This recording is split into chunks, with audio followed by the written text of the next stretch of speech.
All right, guys, welcome to fucking bitch.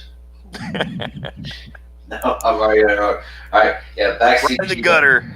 There you go, man. I'm Adam. That's Miles, and yeah, Mike. Hello. that's Mike down there. Um, we're talking about NFL. We're talking about football, shit like that. So here we go. First thing we need to talk about is obviously the big incident on Monday Night Football last week with what was it? It wasn't Monday night. It was Thursday night, wasn't it? Thursday.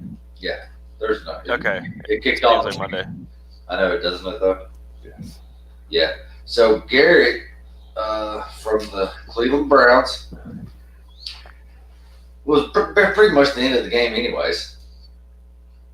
Tackles Rudolph from the Pittsburgh Steelers. Rudolph, I admit, Rudolph went after his helmet first. Garrett rips off his helmet. As he rips it off, he ends up taking a swing at Rudolph and connects. Mind you, he connected.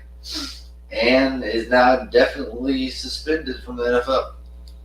Thoughts? That's crazy. I've seen it. I've seen it almost happen a couple of times. Garrett's a bit of a hothead, and he gets penalized probably more than any defensive lineman I've actually watched myself this year. But I mean, for this to kind of go to that level, you have to have an agitator, and Rudolph was definitely.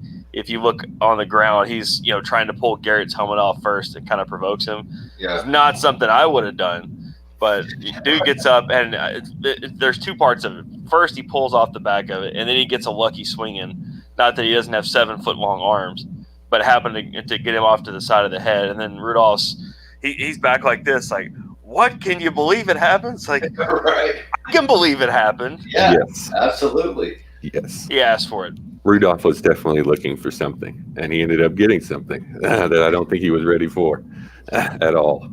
Nah. Not at all. But I don't know, man. When I see this guy swinging helmets at people's heads, there's no room for that, though. You know what I mean? What are you going to do? How many day games is it going to take to suspend him? What is with all this violence of domestic abuse and whatnot with these football players as of late, you've got to wonder what this guy, this is crazy that he's taking his helmet off like this.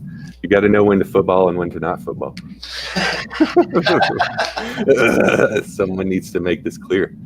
So Yeah. I don't know. I'm kind of okay with the indefinite suspension. I mean, it needs more clarity as quickly as possible, but I'm okay with not putting a number on it right away, I guess. Well, I mean, he's definitely gone for the season as of right now. It's just I don't understand this whole indefinite thing because what's the difference from the Raiders that just got the death sentence? Well, they're not allowed to do an indefinite suspension. It's an oxymoron. Like per the CBA, they can't actually suspend a player an indefinite amount of time. Now, I think the NFL looked at this and they had to do something quickly. They didn't do like they normally do, which is kind of this Keystone Cops routine and go on a couple weeks and try to get to the right answer. Right. So they threw this suspension out knowing he's going to appeal. They made a judgment. Now he's appealing it, and they're supposed to have a decision the next day or two. So basically, they get their pound of flesh, knowing he's not going to play anytime soon, and it's a good look for the league. Yeah. But also, I think it's going to get reduced down to a number of games. There's enough precedent that would keep this from being a full season suspension. Should that be the way it is? No. But being realistic, he's probably going to get about 6 games.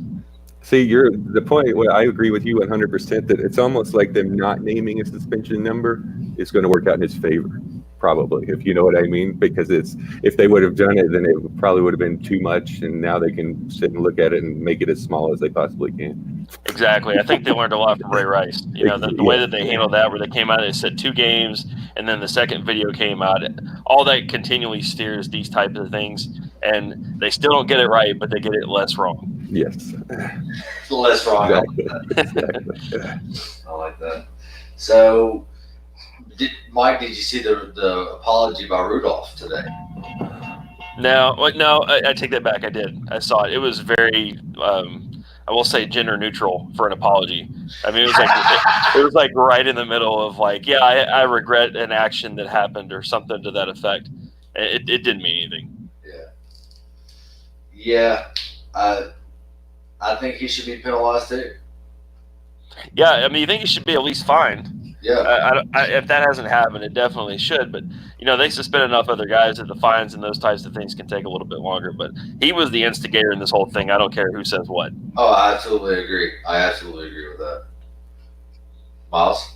I do. I agree. And it just hurts even more that he's a quarterback. I don't think anything's going to come his way for this. Has there? I mean, I'm not really up to date on his side of it. So what are you saying? The quarterback? I'm seeing they're always favored in situations like this. So Mason's not going to. Did you ask me? Pretty much every situation. Yes. So I don't think he's going to get any kind of shade from this thrown his way at all, hardly by anybody other than a few commentators saying that he deserved it because he went looking for it. Well, that's what O.J. Simpson pretty much said. So yeah.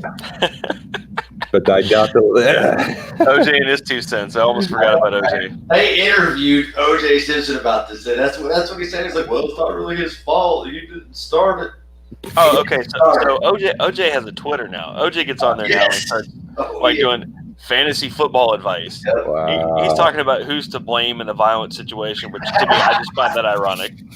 Yep. He's still on the search, man. He's still on the search. Yep.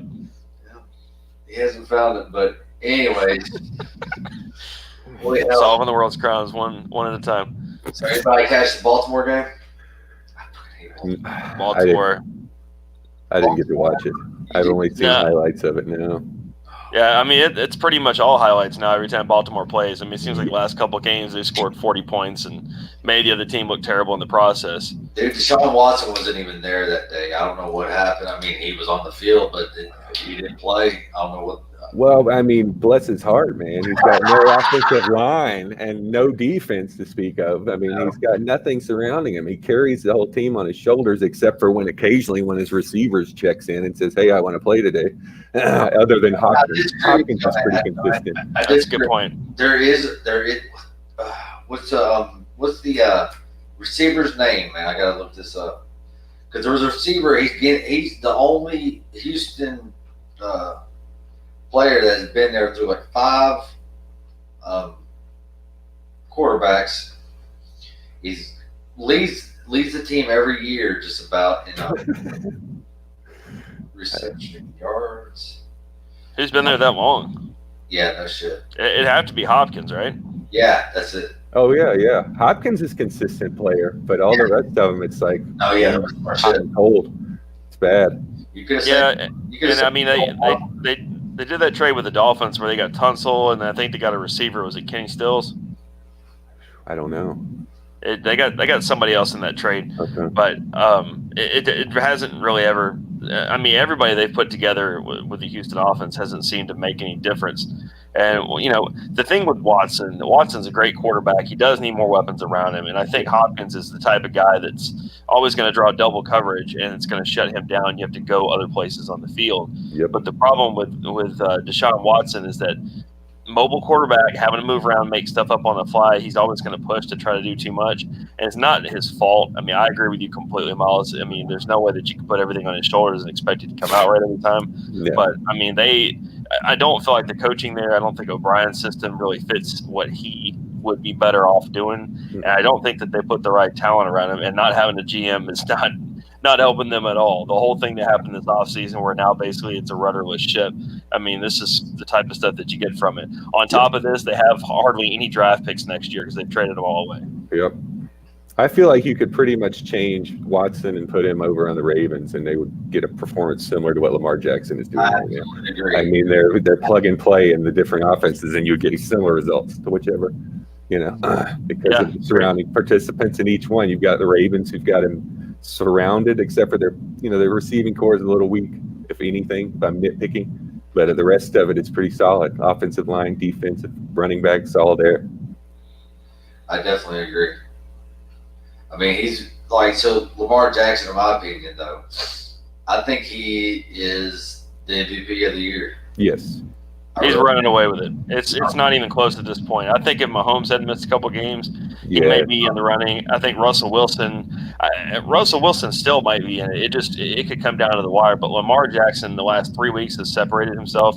It's kind of like watching the Heisman race where you have like 3 guys that are neck and neck until you have that one signature game. And I mean, there's no way to say it. I mean, Lamar Jackson has done everything through the air, on the ground, and he's made everybody around him better, which when they ultimately look at the MVP, there's two things they judge him on. One is wins and losses, and two, did they actually make the rest of the team better? And whatever the voters say about stats and everything else, that's ultimately what it's going to come down to, and he's got it right now. Yeah. Absolutely.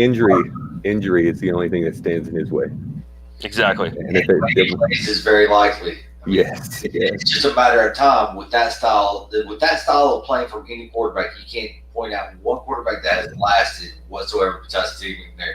and but his play style is aggressive, and the coaching style is aggressive. I mean, they use him and his legs constantly. They don't think twice about it. So I don't know. I think though what you said about Russell Westbrook, if Jackson does get hurt, then Westbrook's the next eligible candidate. Westbrook is Not Westbrook, Wilson. Excuse me, Wilson. Yeah, close enough. I've got basketball on my mind, I guess. Close enough. No, we'll see what happens. It's gonna be fun to watch, and I think that the schedule gets tougher for Baltimore down the stretch and Seattle both. So I think it'll be interesting to see what happens. Yes, I agree. So, how about Phillip Rivers? Oh my God, abomination! 2 thumbs down, dude. What happened?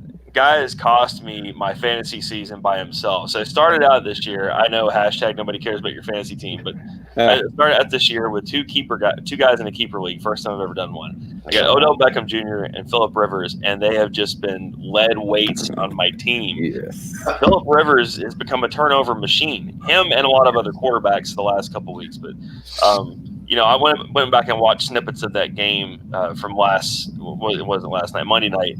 And the first drive or two, he just flipped the ball to a defensive lineman. When you throw the ball to a defensive lineman, you have made several errors in judgment that led to that point. And it just doesn't seem to be getting any better. You think veteran quarterback is going to turn it around. They've got a lot of pieces around him this year, and the coaching is in flux. But I think that at one point, you can rely on Phillip Rivers as you probably would Eli Manning, Ben Roethlisberger, and all these other quarterbacks that are as talented as he is, to start turning it around. He's turning it over, pissing me off. Yes. It's bad.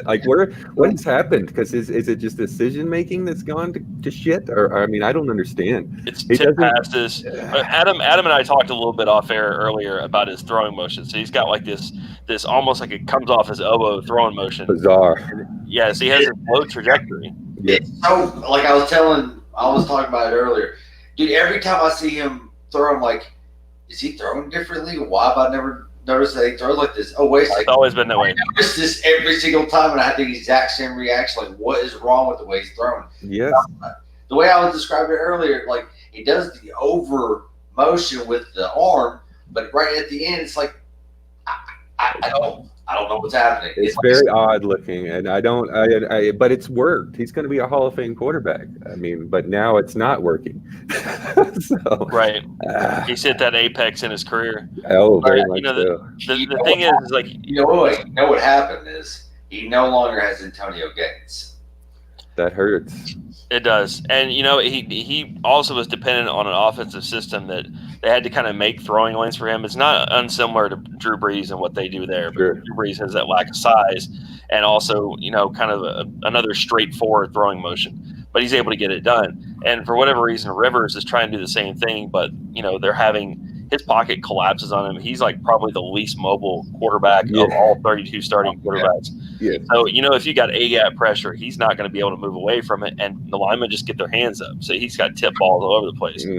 On top of that, he's had some problems with his receivers and drops, and sometimes the defense makes a great play. I think everybody's going to have a couple of those, but it just is a comedy of errors, and he's throwing multiple interceptions a game. And they had a really good shot this year. I thought I keep saying San Diego. I thought the Chargers were going to be able to get a little bit more in the playoff conversation, but they're backing away from it now. I think they're 6-7 losses at this point. 6. Yes. 4-6 right 4 and 6. It's bad. It is bad. They disappoint. Yeah, but mathematically, me and Miles were talking about this off air just before you joined us, Mike, about how most of the teams are mathematically still involved in the wild card race. There's several teams. Oh, it's close. Oh yeah, it's real close. Yeah, I think AFC South. It's always one of those. Every year in the AFC South, it feels like anybody could pull ahead with 3 weeks to go But it's like that and end up in the playoffs. well, it's Yes. the same way in the NFC too. There's so many teams that are at 5-5 or 6-4 or 4-6. Yes. Those are the three most common freaking. Right, and the reason is because you have so many really bad teams, and there's only and I'm dead serious about this. It's only so many places the losses can go. So if you've got 3 teams, which is the Dolphins, the Bengals, which I guess are still winless, and what's the other one that's only won like one game? Washington. So those 3 teams are losing all these games, and they got the wins go somewhere else, and so it just kind of it congests everything up in the middle. I think that's what you're seeing. Atlanta, they're 3-7, and they just had a. They look good lately. That. The past 2 games, they've come alive, I believe. Isn't that right? Or at least one of them I saw. Last week, I saw the highlights. I didn't see any highlights from the week before that, but I did see highlights from week 11, and they actually. They beat the Saints in Carolina. Carolina, at one point, could have been a playoff team. The Saints are definitely going to be a playoff team, and they made them both look like peewee teams. Yeah. I mean, the Falcons have a defense now, and it's like if you had this all season, how are you just now finding it? It's crazy. Don't both of those teams have to play the Falcons again before the season's over, too? I think Saints so. and Carolina, yeah. Yeah, they most of their division games on the back end.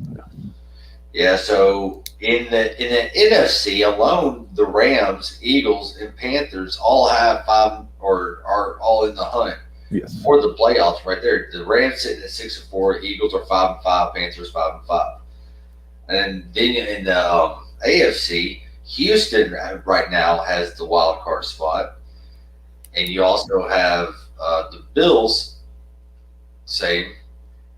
But then you got the Raiders, which no one's talking about. No one says shit about the Raiders. They're at 6-4. Steelers are looking good. 5, and so are the Titans at 5-5.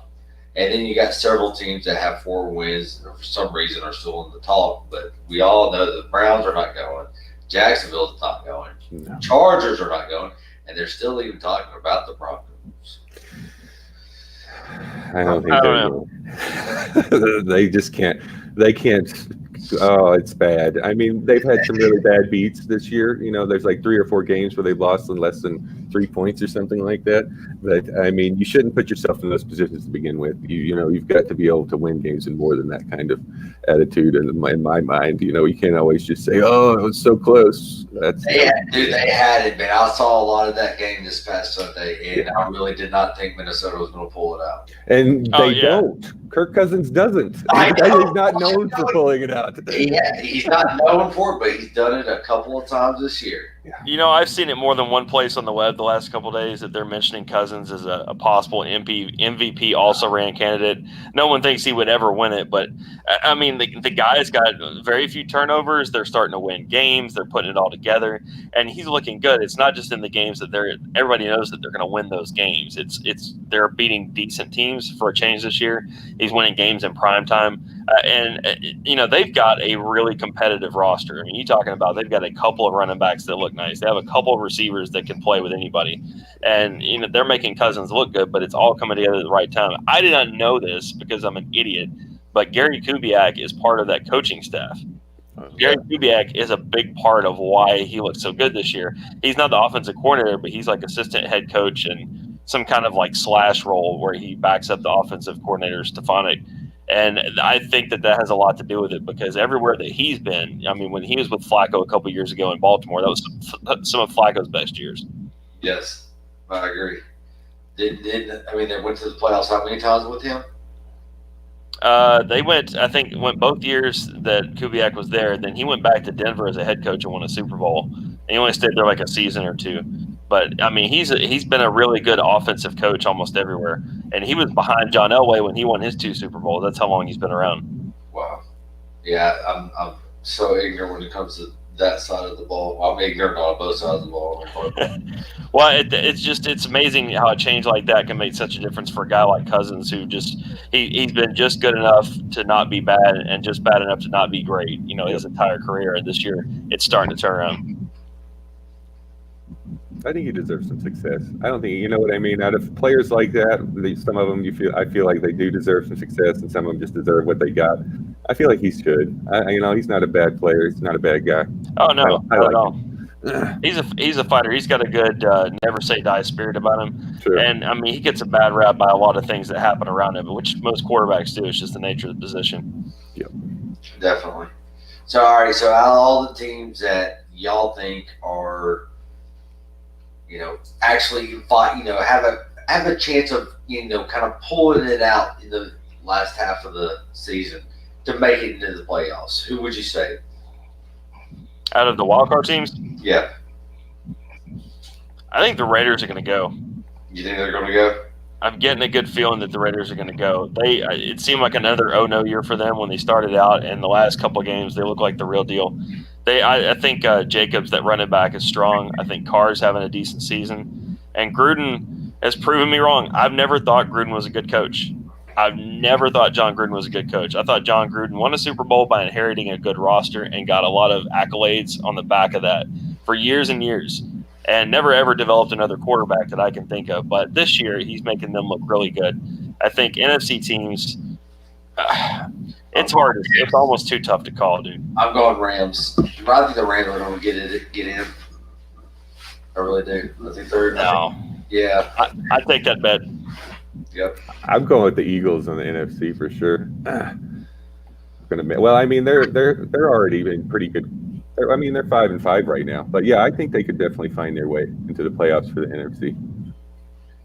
Wait a second, am I reading this right?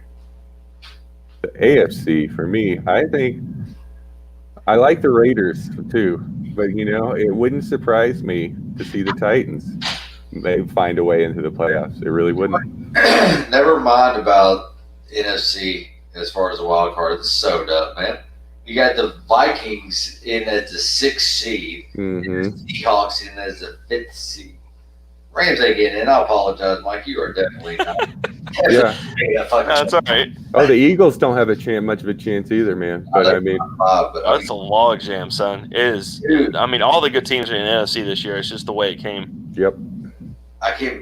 So the Cowboys, they're only getting in because they were winning their division, kind of like the Seahawks did that one year that they got in with a 7-9 record. Yep, that's why I put the Eagles in, because they're right there with in that same division. It's a long shot.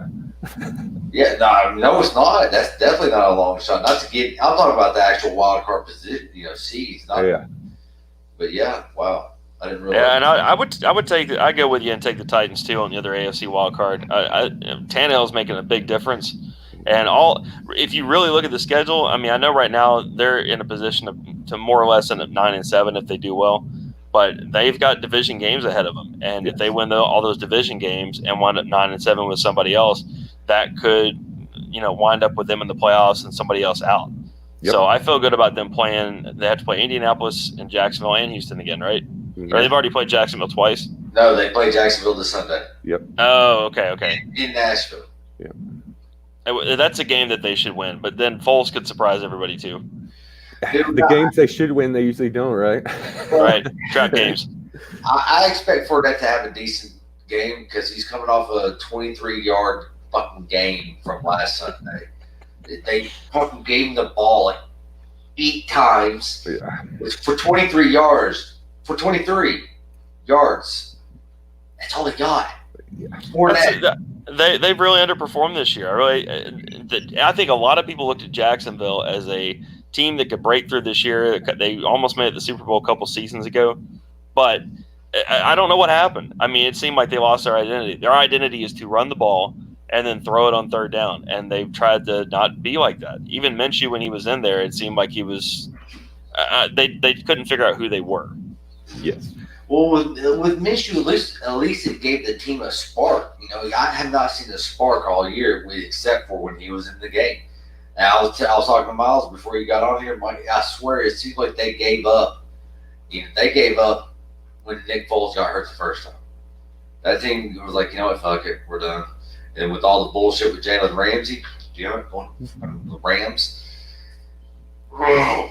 Oh, no disrespect intended, but you guys have had some bad quarterback news several seasons.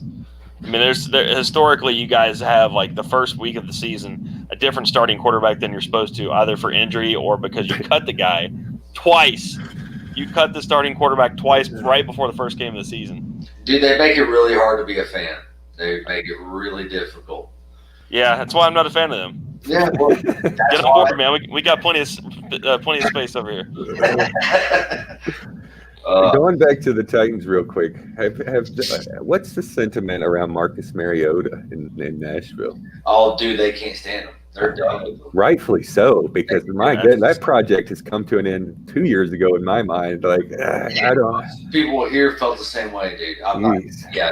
Y'all are wrong. There are so many bleeding hearts out there saying Mariota should still be in there. Even now, they're still just out there chirping. Get on Twitter and look around. Oh, fuck Twitter, dude.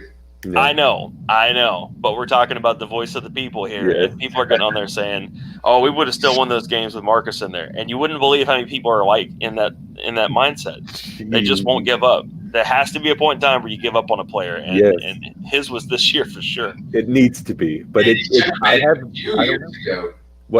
agree, but I don't know if I haven't heard any Titans radio if they're looking to make changes next year, or if there's any whispers about this. I doubt that. I seriously doubt that. So, no, I mean, from what I hear around here, I mean, and dude, I listen to the sports talk around here. 104.5 The Zone is always on. You know, it's always in my truck, and everybody that calls in, they've been done with Mariota for at least 3 years. I'm sure it's the same 4 fucking guys calling. You know, lunch beer break, but still. Dude, I've been done with them. But you know what? I think I supported them longer than the average person around here. What bleeding hearts are you talking about, Blake? Where are you hearing all this? I've got people that are season ticket holders that go to every game up there that are still saying that Mariota should have never been benched. I mean, I saw it today, and it goes on and on and on. So obviously, everybody's divided. People think it's Vrabel's fault. People think it's the offensive line's fault. And there's a lot of people you can blame about it. But ultimately, they weren't winning games with him. They weren't scoring points with him. But the Titans, before I go too much further, 104.5 is fantastic sports talk radio. Having moved to Georgia, there's nothing good down here. It is like Stephen A. Smith 24 hours a day. It is bad. So shout out to 104.5. But the Titans put themselves in a rough spot because I don't think Tannehill's going to come back next year because somebody else would pay him more, and so then you're going to be without either one of these guys and have to start over, and they're going to wind up with just a good enough season either way it goes, playoffs or not, where they're going to be down in the draft, have to do a lot of work to get a quarterback. So it'll be interesting to see what happens. I don't think it's going to be easy. You know, but more teams, including the Titans, need to take a more of a rookie-oriented approach with these quarterbacks. I'm sorry, but all this hand-me-down crap is for the birds. I mean, it is getting disgusting. Like what's his name, Fitzpatrick in Miami. Come on, man. I mean, and he's one of the better of them. What's the guy behind Matt Ryan? In Atlanta, the guy Matt Schaub. Come on, are you kidding me? There's nothing better through the past 15 years of drafts that you couldn't have come up with that we have Matt Schaub as the backup. I mean, is it that bad? And like the Titans, you know, they would rather bring Matt Schaub in next year than try some rookie. And why? I mean, you've got to have some risk in this. It can't be that conservative all the time. And I get the need to be, but I get more excited when I see Gardner Minshew doing well or Allen for the Panthers. You know, it's been rocky, but I get more excited seeing them do well than I do seeing Fitzpatrick or Schwab or Flacco. You know, they're boring. Get on with it. It's move on.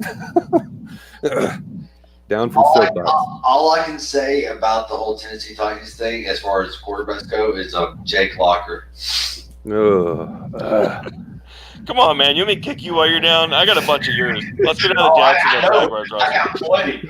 Blake Gabbert from that year. Yeah. He was the pick right before Jake Locker that year. I was pissed. I was so mad. God.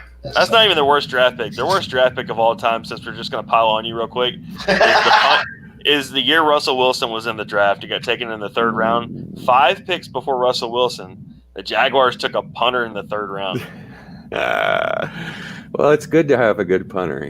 That's important. Yeah, his last name was Anger, which is what I'm sure most people would be feeling about it. Jeez. Sorry, Adam. I'll stop.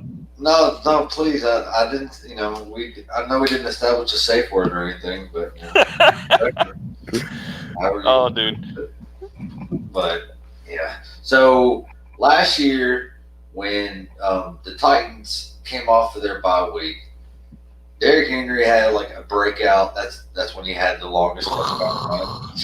I mean, things just exploded for him in the second half of the season. They're coming off a bye week this week. As I said earlier, they are going against Jacksonville, which I think they're going to dominate. I think they're going to run all over his ass. Do you think Derrick Henry is going to have the same type push in the second half of the season as he has for the past couple?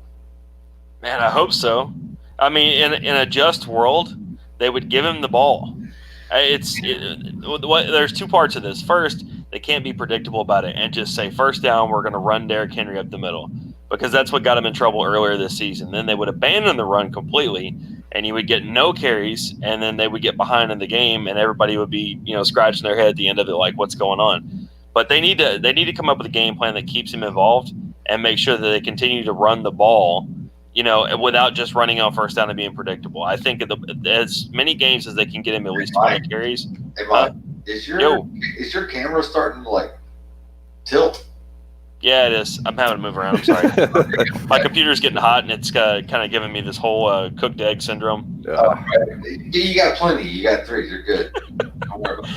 All right, but yeah, if they can continue to stick with the run and get him at least 20 carries a game, he's a weapon. But I mean, if you just make him this 5 or 6 carry guy and then start throwing the ball over the yard, it doesn't work. No, I agree 100% with that. You've got to figure out a way to have him play a large role without everyone knowing that he's your only weapon. Somehow you have to do that, because I mean, the way Mike explained it is pretty much how it sums up the season for him. And the rest of the season, there's no reason why he shouldn't break out. Like, the schedule's favorable. Everything's favorable except for if the Titans just say, hey, all we have is Derrick Henry, and that's what we're going to do every play. Right. If they don't do that, then it will work out in their favor, and I think he will have many more yards. The game that really bothered me this year that they underused Derrick Henry was the Carolina game, and we lost that game. The Titans lost that game. And they didn't use Derrick Henry hardly at all. And the reason why that bothered me is because Carolina has the 32nd ranked rushing defense, and they made no attempt to exploit the biggest weakness on the team. And situations like that, I mean, I understand you want to be a little less predictable and try to do what they don't think you're going to do. Bless you. But I think moments like that really just bother me. I don't know what's going on, because you can't. It seems one extreme to the other. Like you said, it's like they don't use them when they should because of whatever reason. I guess to catch up, or they find themselves in these precarious situations where if they just manage things better from the get-go, I think it would be, prepared the game plan around him in such a way that it favored, I don't know. Maybe they're not capable of doing that, to be honest with you. Because Dion Lewis, does he still play? Or yeah, he does. As far as I know, he can catch out of the backfield. So why does that not happen more often? Why do they not do things like that? It's because I don't remember the wide receiver's name, but he's a rookie, maybe second year. Corey Davis. Yes. What's there? What happens there? I mean, it's silence. He's pretty deep. No, he's not silent. I mean, he makes at least 2 receptions a game. I imagine. What is 2 receptions? You know what I mean? See, All-Star. That's what the fuck that is. Well, here. I mean, if you've got somebody, why does he not have a minimum of 8? That's a great question. That's a great question. They receivers. Delaney Walker's been our best receiver. He's fucking tight end. I mean, for some reason, we can't get a decent receiver. Well, I will say, with Tannehill in there, the ball is getting the receivers a lot more. Tannehill's got a more pro-ready arm. He's able to hit those sideline routes and get guys involved, where before Mariota was always looking in the middle of the field or looking to run the ball. Yep. So you have a little bit different vision going on there. But, yeah, I mean, you have Davis and Adam Humphries and the other guy, A.J. Brown. A.J. Brown's a star in the making. I don't care what anybody says. The plays that he's made, this guy goes for – I mean, his average yard per catch has got to be 18, 19 at least. He's a big play at any point in time in the game. He can get his hands on the ball. But I don't know. I can't answer the question. I don't know why they're going away from those guys. Me neither. The Titans is a mystery. I mean, I am not a hater, but the one thing about them is their inconsistency. Since Steve McNair left, they have been a model of inconsistency. Absolutely. I agree. Absolutely.